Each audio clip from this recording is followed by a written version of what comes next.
Now I wonder what your daily routine is. Some of you might have a daily routine. It might depend on what day it is. But I was noticing in the news that there's a lot about people's daily routines.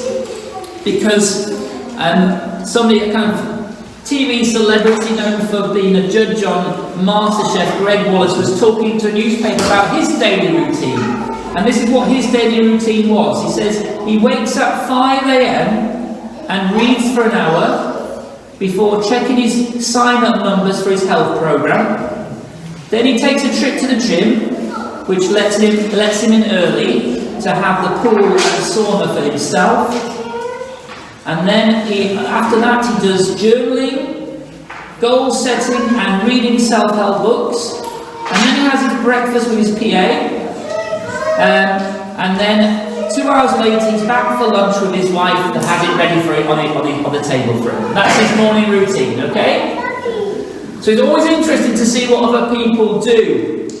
And famously, the Hollywood actor Mark Wahlberg also told people about his daily routine. Now listen to this. He wakes up at 2 a.m. Okay? He wakes up at 2 a.m.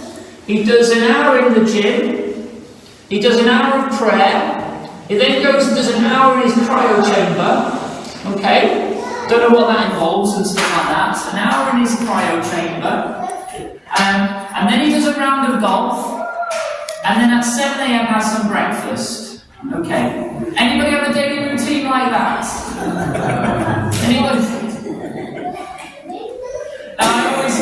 I always say to my wife, I get up early in the morning, do some prayer, and then go back to bed again. That's why I always sleep in the morning and never wake up, you see. But all of us have daily routines, perhaps, or sometimes we just see what the day's going to come like. And if we've got young children, sometimes we just never know what the day is going to look like, do we? And of course, in the church's tradition, we've also had people in the monastic tradition, monks and nuns, who have always had a strict daily routine, of prayers and reading and more prayers and coming to the Lord's table in the Eucharist. And of course, in the church, we have a routine. We come to church on a Sunday. We sometimes meet during the week. We have a routine that kind of reminds us of what we're all about. And I think different people have routines for different reasons. Some people might have it to get fit. Some people might have it for other reasons, to kind of like help themselves and also make them feel healthy and prepared for the morning. But it's part of our role in the church, part of our role as followers of Jesus, is to perceive his glory. To perceive his glory. And that means as Christians and followers of Jesus, it doesn't always mean that we have to follow a strict routine. Because one of the wonderful things about Jesus is that he does often show himself through ordinary and extraordinary things. He shows himself in our daily life. Sometimes it's our job, it's our mission in life, whether we have a strict daily routine and we read our Bibles or prayer or whatever we do, it's our job to be perceptive, to look around us, to have that, make a bit of time in the day, to recognise that God is with us. Now I find that extremely hard. I find that really, really hard. It should be perhaps you think, it's easy for me because it's my job, I work for the church. It's my job to be prayerful and be perceptive. But sometimes, as we know, the busyness of life can get the better of me. The daily tasks, the things on my to-do list, it can all get in the way of me just having that time to be perceptive, to look around me and to sense where God is at work. Sometimes we're just so busy, perhaps we don't notice God. Now, in our gospel reading, in our readings this morning, it's all about perceiving God's glory, because of course the gospel reading is about that famous occasion when Jesus went on the mountain. He took Peter and John with him, and he was transfigured. We saw Jesus' glory in all its fullness, shining brightly. And there he was. And then we've got the story in the Old Testament of Elisha, who is perhaps Elijah's disciple, Elijah's follower. Elijah recruited Elisha to take his place as a prophet of God, as a messenger of God's people. And Elisha is just standing by Elijah, waiting for that moment that he knows is going to come, when Elijah is going to be taken up to God in all his glory. And Elijah waits and waits and goes with Elijah all the way through that story until that moment when Elijah is taken up. And of course Elijah is one of those figures that is said with Moses was there when Jesus was transfigured. These stories remind us that God does reveal himself in extraordinary and amazing ways. God is awesome, amazing, beautiful, the creator of the world. It's a reminder, the transfigured Jesus, of who he was in all his glory. And I believe God does show up in these amazing ways sometimes. But the transfiguration, and we see this in kind of the disciples' reaction when they want to kind of stay where they are and take it all in and build houses for Jesus and Moses and Elijah. They want to kind of hold on to that moment. But Jesus kind of says to them, he says, look, you've seen my glory, but we've got to move on now. Because there are other ways to see Jesus' glory. There are other ways in the extraordinary, but also in the ordinary things of life, where we can catch a glimpse of Jesus working through people and with people and building his kingdom. It's not always about those wonderful and amazing, splendid moments. It's also about those ordinary moments. God does show himself to us. We've got to perceive it.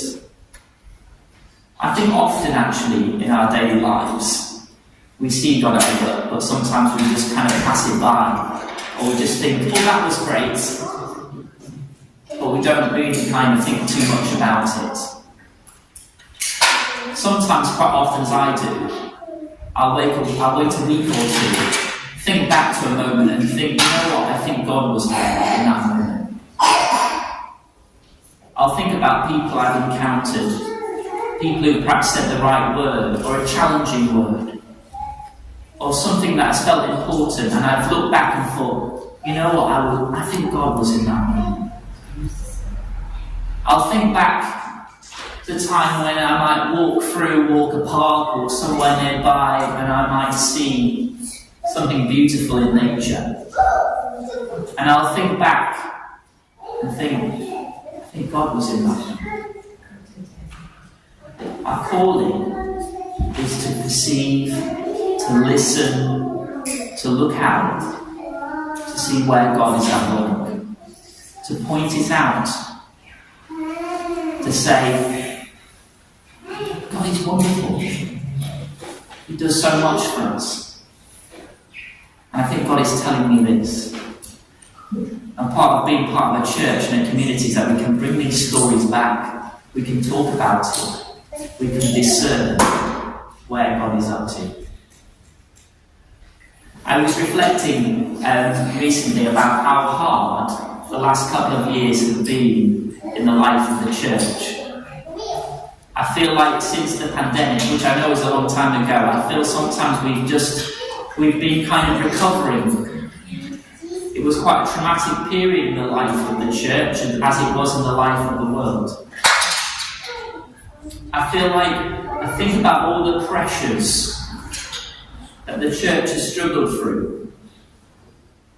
All the things that have kind of made us feel kind of like perhaps a little bit more fragile and full of anxiety. And I think about what this church has been through, though I think this church is absolutely brilliant. This church, through that difficult time when you've been waiting for a new vicar to arrive, it's always difficult when you lose somebody, and then you have that kind of time, of kind of thinking, what next? What's going to happen? And of course in the Church of England, they just leave you waiting for ages and ages. But I'm really thankful that it's really wonderful that Tim's going to come in April and to start to minister at this place. We've been through a really difficult time during all of my churches, all the churches in this area. I think I've been through a really hard time. And we felt the effects of the pandemic. We've just felt the effects sometimes of just feeling like we're being stretched and full to capacity. But reflecting on that, I've been reminded about the need to take time to be still and to take time to perceive God's glory and to work out what God wants for us. Never mind my routine, never mind my big to-do list, never mind the fact that sometimes we all feel stretched and full to capacity.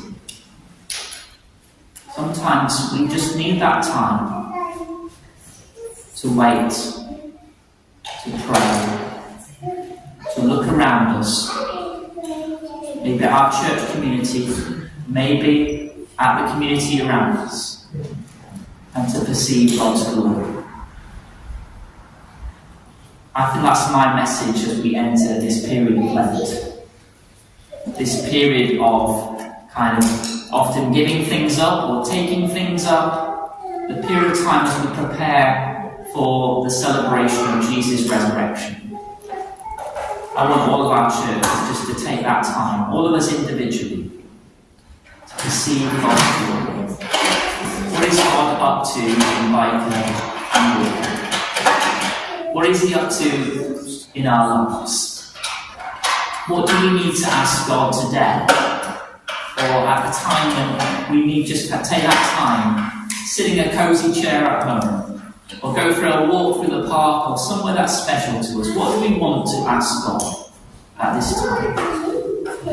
The challenge for me is not to let my busyness, the politics of the church, the stresses of our lives to get in the way of praying and waiting upon God.